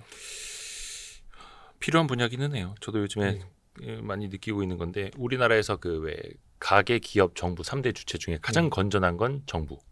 가계부채도 기업 부채도 GDP 대비 100%가 넘어 있는데 정부 부채는 50%. 물론 뭐 한 30%에서 50% 너무 10년 사이 빠르게 올라와서 재정 건전성이 좀 빠르게 악화되는 건 있지만 그래도 여전히 돈을 쓸 수 있는 주체는 가계, 기업, 정부 중에 정부다. 물론 이것도 뭐 정치하시는 분들 철학마다 좀 차이가 있기는 합니다만 네. 저는 요술 방망이 하나 찾았습니다. 아, 찾으셨어요? 2개 있습니다. 2개. 아... 대왕고래 프로젝트랑 초전도체. 이것만 되면은 진심이세요? 진심. 아니 왜냐면 이게 말이 안 되는 게 우리가 미국을 천조국이라고 하잖아요. 네. 아니 그 나라에서는 뭐만 하면은 그 셰일가스가 빵빵 나오고 뭐만 하면은 리튬도 거기서 빵빵 나오는데 없는 게 없어. 네. 참 우리나라도 그 천조국처럼 뭐 좀 있으면 좋겠다. 약간 야식 잡설 느낌으로. 오죽하면. 네. 왜냐면 이제 요술방망이를 바랄 수는 없겠지만 네. 이게 경제학자분들도 많이 얘기하는 게 결국은 그러면 이제 수출 중심의 천수답 같은 경제 구조. 물론 수출이 잘 되면 좋지만 내수 규모를 키워야 하는데 네. 내수에서 생산할 사람, 소비할 사람은 줄고 있고 고령화되고 있고 네. 그럼 내수를 뭘로 키울 것이냐. 여러 가지가 있습니다. 이게 참 안 됩니다. 네. 네. 아무튼 이게 잘 좀 되면 산업 구조가 개선이 되고 김현성 작가가 얘기하는 것처럼 예를 들어서 뭐 외식 물가를 높여도 그거를 감내할 수 있는 사람들의 수준이 되고 되면 이게 선순환이 돼야 된다는 거죠. 내수가 올라가면서 소득이 올라가고 같이. 그렇죠. 근데 그게 미국은 되고 미국은 되는 거죠. 식당 뭐 고기 가격 너무 비싸다, 스테이크 가격 비싸다, 뭐 팁도 너무 비싸다 하는데 그게 또 소득으로 보전이 되고 답을 찾을 겁니다. 답을 찾을 겁니다. 늘 그랬듯이. 네, 정말 대한민국 화이팅입니다. 이렇게 말씀드리고 마무리할 수밖에 없을 것 같습니다. 그렇죠. 왜냐하면 거기에서 이제 뭔가 답을 우리가 지금 전달해 드릴 수 있다면 저희는 이제 노벨 경제학상에 같이 그러겠죠. 도전을 해야죠. 우리 서울 아산병원 노년내과 정희원 교수님에게 오늘은 그 어디서도 들을 수 없는 이야기를 들어봤습니다. 너무 제 개인적인 이야기를 말씀드린 것 같아서 개인적인 얘기 죄송스럽고 보신 거죠. 편집을 좀 잘 해주셔야 될 것 같습니다. 거의 안 하는데 우리. 네, 잘 해주셔야 됩니다. 제가 너무 이상한 얘기를 많이 했기 때문에 PD님 믿겠습니다. 네, 시청해 주셔서 감사합니다, 여러분. 너무 감사드립니다, 교수님. 네, 불러주셔서 고맙습니다. 감사했습니다. 조만간 감사합니다. 뵙겠습니다.